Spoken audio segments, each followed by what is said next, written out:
upon we have tomorrow off, Tony. You got any big plans? Tony Kornheiser, not really. You want to do a pretend show over FaceTime? You interested in that? Yeah, I could do without that. Are you on any social media yet, including FaceTime? Anything? No, I'm not on any of these things, but sometimes to talk to the grandchildren, I'm on FaceTime, and it's very freaky. I have to say I don't like it. I don't like it, but that doesn't surprise me at all. Welcome to PTI, boys and girls. In today's episode, Steve Kerr is critical, Jim Harbaugh is reborn, and NFL coaches have discovered sleep. But we begin today with Padres starter Dylan Cease throwing a no-hitter this afternoon against my Nationals. Cease got C.J. Abrams to fly to right to finish the effort. Overall, Cease struck out 9, walked 3 over the course of 114 pitches. He said he started thinking of no-hitter after the 6th inning and lobbied heavily to finish it, which you could see on the shots from the dugout. Wilbon, as a starting pitching purist, this must thrill you. It does thrill me, Tony, and I actually know a little bit about Cease because he made his living until recently with the Padres, pitching for the White Sox. And he was supposed to be, he really was an ace of sorts, short term, but growing, for a White Sox team that was supposed to contend. Everybody on this network and every other network had the White Sox contending a couple of years ago. Cease came through. He had back-to-back terrific seasons, was a runner-up as for Cy Young. I mean, Dylan Cease is a known quantity. It's one reason why the Padres, among others, wanted him. And so it was kind of cool to see this, Tony. But if we move it away from Cease just for a second, and he had a career-high 114 pitches, maybe, and I doubt it, but maybe all of the powers that be that would rather have a bullpen day and don't understand, the appeal to the average fan of starting pitching over decades, maybe they'll let them learn to pitch again, not throw, pitch. The great pitchers of all time didn't go out there, even if they could get it up to 98, to go 98 every pitch. Dylan Cease seems to know how to do that. Let him do it. I was watching this game. It was a noon start, and then there was a rain delay.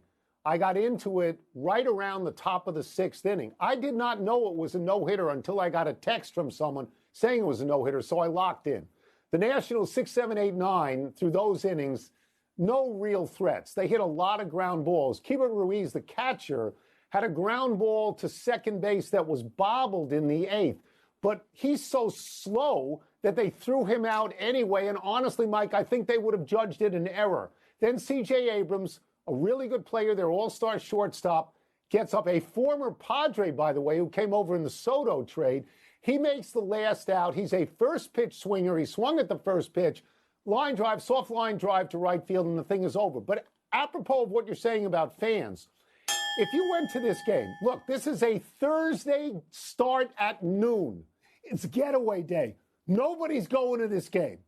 And there's a rain delay. Excuse me. But if you stayed, you got to see history. You got to see a no-hitter. Fantastic. It's fantastic. By the way, I've seen like the Cubs and White Sox growing up in Chicago. I saw them pitch more than a half dozen no-hitters live. But I've never seen one in person despite seeing hundreds of baseball games and covering. Have you covered a no-no? Covered one by Nolan Ryan, in fact. I was at one Nolan Ryan no-hitter. Yep. One is enough when it's Nolan Ryan. Let's move to the men's Olympic basketball team. Head coach Steve Kerr said of Monday's squeaker over Germany, quote, "I hated our pace. We were just walking the ball up the floor. The tape was tough to watch," close quote. When asked whose responsibility is it to fix these problems, Kerr said, quote, "It's on us. This is always a collaboration," close quote. So we talk about individual players all the time, particularly on this team. So how much responsibility for Team USA's results is on Steve Kerr? I would say half of it for coaching the players, and half of it is on Grant Hill for choosing the players. It's pretty much that simple. There's only one acceptable outcome for basketball in the United States, and that is the gold medal. That's right. That's the way it is. So John Thompson didn't get the gold medal in 1988, and he got skewered, and then the Dream Team came along. Larry Brown didn't get the gold medal in 2004, and he got skewered. Then they went to Mike Krzyzewski, who won 3 in a row, and he's a god. Mike, you often talk about the fact that you think this team will win a gold medal, but they're going to be pushed. They've already been pushed in exhibition games by Germany, which was probably expected, and South Sudan, which was not expected. I think we have the best players and the best team, but they've only been together for a couple of weeks at this point, and they're not a well-oiled machine, and that's coaching now. You got to max out with what you've got. This is not Steve Kerr's first rodeo. He understands this. He does, Tony. I'm gonna just sign off and amen on everything you said. The only place I might differ a little bit is I'm gonna put half of it together on Grant Hill selection and Steve Kerr selection and coaching. Half on them, and I'm gonna put half on these players because all these players tell you how great they are. One of them puts a crown on his own head routinely, so they tell you how great they are. So be great. So I don't want to hear that it's somebody else's fault. They are great. Amen. I agree with them. They're that great. So if you're that great, don't really get threatened by South Sudan, which has 0 indoor courts in the whole country. I'm sorry, and there's only one acceptable outcome. You're right about that. It's winning, and Steve Kerr does know that. He's been around international basketball all his life. Grant Hill knows that. And so do guys like Durant and LeBron. They've played. They know the pressure. And what I Kerr expect them to win. I do. Mike, what Kerr is saying is it's not a 125-game season. 6 games. Let's go. Let's jump now. Is a sprint That's a great right point. now. Good point. Yep. We go now to a story about NFL coaches and sleeping. The old stories were that they never slept, and this was a point of pride. Joe Gibbs never slept. John Gruden famously woke up every morning at 3:17. Suddenly, NFL coaches are valuing sleep. Sean McVay told Stephen Holder, who wrote this piece in ESPN, quote, "I used to think it was cool to think you could go 18 straight hours. You know what that is? That's called being a dumbass," unquote. So, Wilbon, are you persuaded that sleeping more will be a lasting change among NFL coaches? Well, it'll be an initial change. I'm sure of that because I know what it's done in the NBA. Because the NBA is one of the leagues, and I'm sure Major League Baseball and NHL, and I'm sure they've all done it. But in basketball, Tony, they've changed travel patterns. They've changed hotel stays. They've changed how they travel because of sleep consultants who presented this information. You mentioned coaches in the old days. You and I know this firsthand. Because Joe Gibbs, back when you used to stay up late, God knows people don't believe that, but I know it happened. Tony, you know we'd have to call Joe Gibbs. We'd have to go out there. He was on a cot in his office, and he had celery sticks and what else? Snickers bars. And it'd be 2 o'clock. Joe would go home like twice a week. People can think this is phony if they want. It isn't.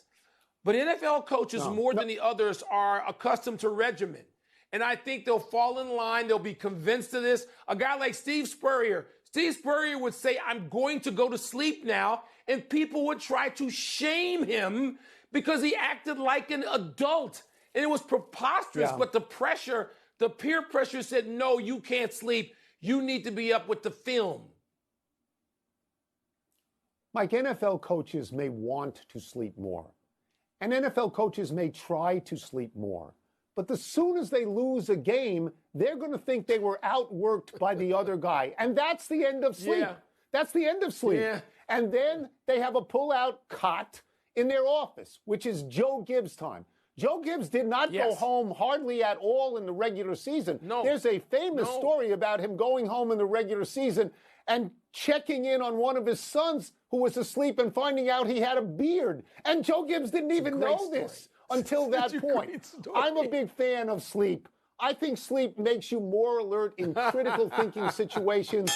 I think it prepares you for key moments. I wish I could sleep more. I know you think I go to bed at a really early time, and I probably do, but I also get up at 4, which stinks because there's nothing live on TV. I'm out walking the dog at 4. It's not a way to go. What I like most about this story, Mike, I like that sleep experts are involved in sports now, and they're going to make analytics out of sleep. I like it because you hate analytics. You don't sleep. You live the life of somebody who owns a convenience store. You never sleep. Let's take a break. Well, coming up, what is the word from Jim Harbaugh's excitement now as we speak about the start of Chargers training camp? I'm getting more sleep now. And by the way, pilots, more sleep. Surgeons, more sleep. They're not just football coaches. Yes. Robbie Ray made his first start in 16 months last night. What's the best way to describe that? I'm starting to sleep. Are you happy? You happy now? Yes. We need to sleep.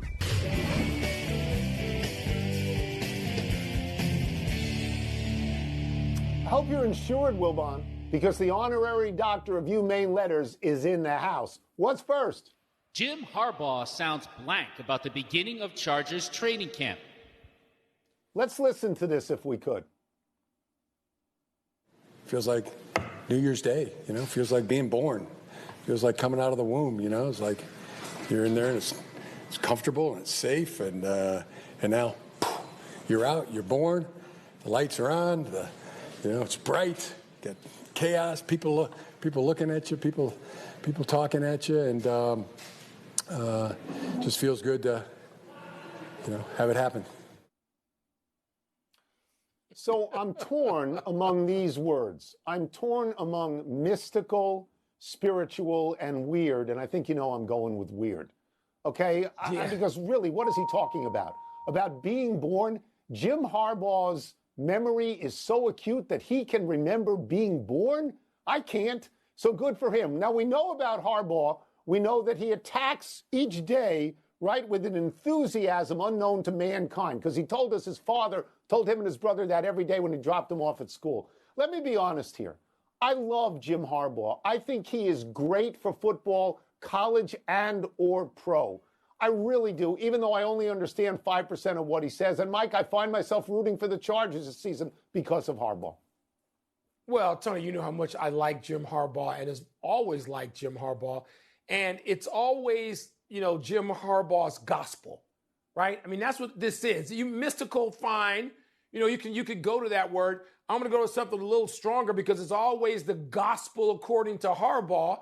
And I enjoy it. It's a little bit evangelical for me. And I don't mean strictly in terms of religion, but in the larger sense, Harbaugh's out there. He's a Reverend Harbaugh. I mean, that's who he is.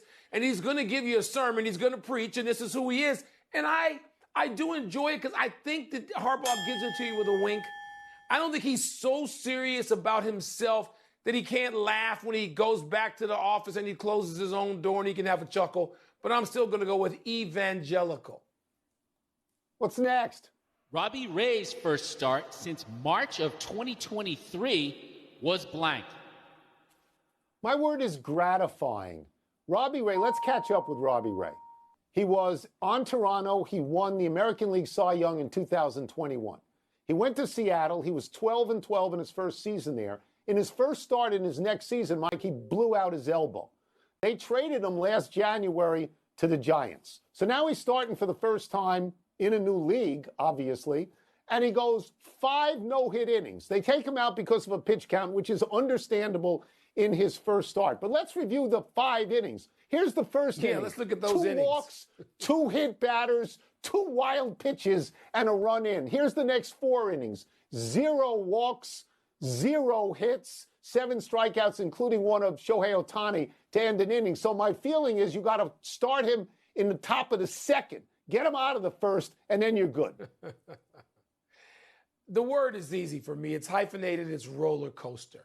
I'm not going to sing it like the Ohio players. I used to be able to do that.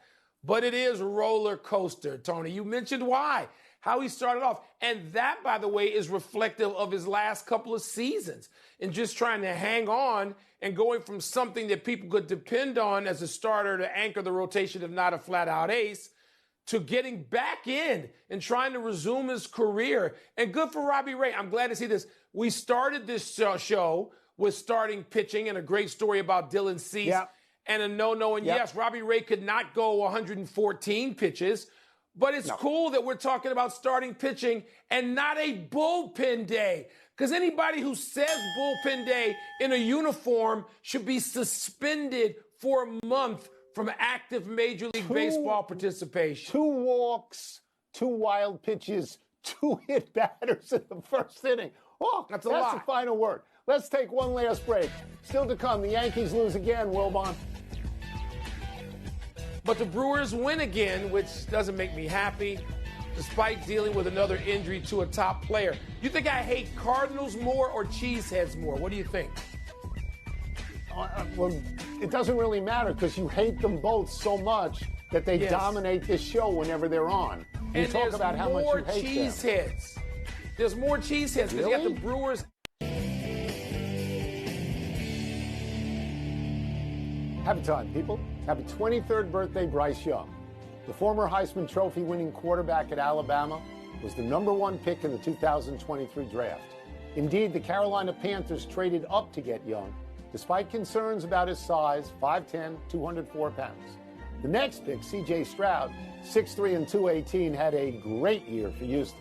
Young completed almost 60% of his passes, but had 11 touchdowns and 10 interceptions. Carolina had a 2-14 record, finished dead last in yards. The Panthers fired their coach and have since hired Dave Canales. Job one will be to improve Young's performance, so happy birthday. Tony, I like Bryce Young, and now I can root for him fully again. Because I couldn't root for him last year because the Bears had Carolina's pick, which, of course, became the overall #1 pick. So I couldn't root for Bryce Young, but I go back to it now. I like the kid in college. I like what he stands for and who he appears to be. So I don't want to root against Bryce Young anymore. That's done. Don't want you to root against him, but C.J. Stroud is a stud. Well, Happy anniversary, Matt Harvey. On this day 11 years ago, the Dark Knight of Gotham struck out 11 in 5 1/3 innings, did not give up an earned run, went 2 for 2 at the plate, and picked up the win in his major league debut. After a promising first 2 seasons for the Mets, Harvey had Tommy John surgery, missed all of 2014. In 2015, Harvey went 13-8, and the Mets went to the World Series. There was concern about Harvey pitching too many innings, but Harvey said publicly he wanted to pitch in the playoffs, and so he did. He started 4 playoff games and he won 2. But maybe it was too many innings, because, Mike, from that point on, Harvey was 25-48 with a 5.92 ERA. Yeah, Tony, there was some unrealized potential and promise there. Overall, he was 50-66 with a 4.42 ERA. He was an All-Star in 2013 and NL Comeback Player of the Year in 2015. But it certainly didn't go other than that highlight time with the Mets. It wasn't an easy ride for the Dark Knight. That was a really good staff. They had Syndergaard, DeGrom, Harvey, and Great Matz. staff. Really good. Happy trails, Christian Yelich. The Brewers have placed Yelich on the injured list due to lower back pain. The Athletic reports that Yelich will try to ease it with rest rather than opting for season-ending surgery. And what a season it's been for Yelich. The former National League MVP is batting .315 with an OPS of .909. That's his best offensive output since 2019. The Brewers in first place in the NL Central by 6 games, despite losing last year's manager Craig Counsell to the Cubs, last year's ace Corbin Burns to the Orioles, this year's presumed top starter Brandon Woodruff, and closer Devin Williams to injury, and now Yelich. Tony, so many losses and defections, and it shows that the Brewers are a strong organization. And I root against them because I hate cheeseheads, and then not just the Packers, the Brewers too. But I'm not rooting against, Yelich. He's a hell of a player. He's great to watch. He can carry a team for summers, plural. And so I hope that Yelich can get well and be back on the field as soon as possible. You're getting soft in your old age. You're soft. A couple of omissions and 1 corrections. The U.S. women beat Zambia in their Olympic opener 3-0. The A's put all-star closer and big-time trade deadline target Mason Miller on the injured list with a broken pinky on his non-throwing hand. Miller reportedly broke the finger, pounding a padded table in the trainer's room in frustration. And the correction is that apparently, Wilbon, FaceTime is not social media. It's not. No, FaceTime is not Facebook, and neither one is Snapface, which I think Bill Belichick coined that. And people like you laughed at Belichick, but if you don't know any different, then why are we supposed to expect that Belichick knows the difference? No, FaceTime, Facebook, not the same. Go on now. You had it wrong, not me. I don't use it. Let's go to the big finish. The Steelers say Russell Wilson is day-to-day with a calf injury. Is that cause for concern? No, in July, no. No, this is not that show. It's not cause for concern. In July, the Red Sox and Alex Cora agreed on a 3-year extension. Does that make sense to you? Yeah, he's a good manager. They're one game out of the wild card. Yeah, he's good. He's worth it. Oregon coach Dan Lanning says it would be an exaggeration to say the Ducks have a lot more NIL money than anyone else. Your thoughts on that?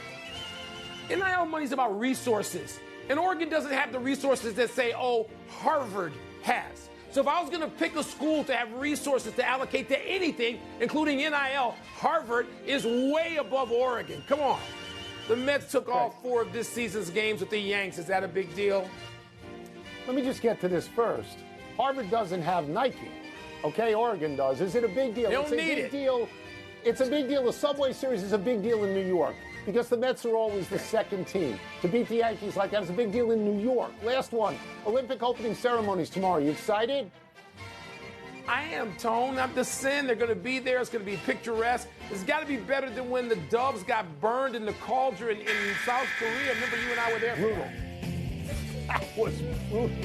We're out of time. We'll try and do better the next time. I'm Tony Kornheiser. And I'm Mike Wilbon. Bumped until Monday, knuckleheads. Harvard, more billionaires than Oregon. We settled there. Now, and you can get the podcast on the app. Here's sports. What are you complaining about now? I mean, shouldn't you have gone to Harvard instead of Northwestern? You like Harvard so much? Nope.